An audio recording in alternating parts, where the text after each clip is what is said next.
রাজনীতিতে অনেক অনেক উদাহরণ যেমন প্রতিদিন রাজনীতিকে সমৃদ্ধ করে, তেমনি অনেক অনেক উদাহরণের দ্বারা সেই রাজনীতি মানুষের হৃদয়ে প্রতিষ্ঠিত হয়। আজ প্রতিটি মানুষের মুখে একটাই নাম। রাজনীতির আলোচনা যখনই শুরু হয় তখন সেই নামটিকে নিয়ে মানুষ আলাদা করে ভাবে।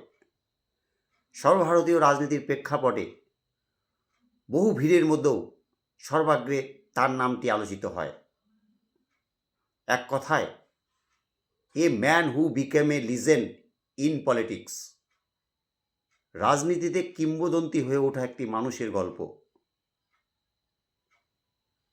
রাজনীতি প্রতিদিন আমাদের দেশে সংগঠিত হচ্ছে। প্রতিদিন মানুষ দেখছে কোন রাজনীতি আমাদের নিয়ে ভাবছে। মাননীয় মমতা ব্যানার্জির রাজনীতি, তার যে মানুষকে নিয়ে ভাবনা, মানুষের জন্য যে তার রাজনীতির সিলেবাস তার মুখস্থ হয়ে গেছে, তিনি মানুষের মনের কথা হয়তো বুঝতে পারেন।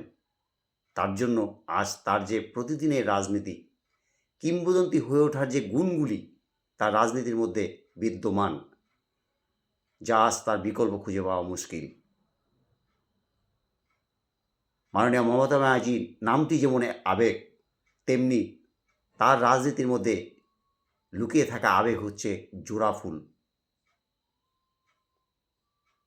আজকে এমন এমন তার কর্মপদ্ধতি, এমন অনেক কাজ যা উদাহরণ, যে উদাহরণগুলি মানুষ আজ সেই রাজনীতিকে নিয়ে আলাদা করে ভাবছে, সেই রাজনীতিকে আলাদা করে যত্ন করছে। মানুষ বুঝতে পেরেছে রাজনীতিতে মাননীয় মমতা ব্যানার্জির জীবন গল্প, জীবন দর্শন এক ইতিহাস যা রচনা হয়ে গেছে। মানুষ এও জানে আগামী প্রজন্ম মাননীয় মমতা ব্যানার্জিকে রাজনীতির প্রেক্ষাপটে কিংবদন্তি হয়ে ওঠার গল্প আলাদা করে পড়বে।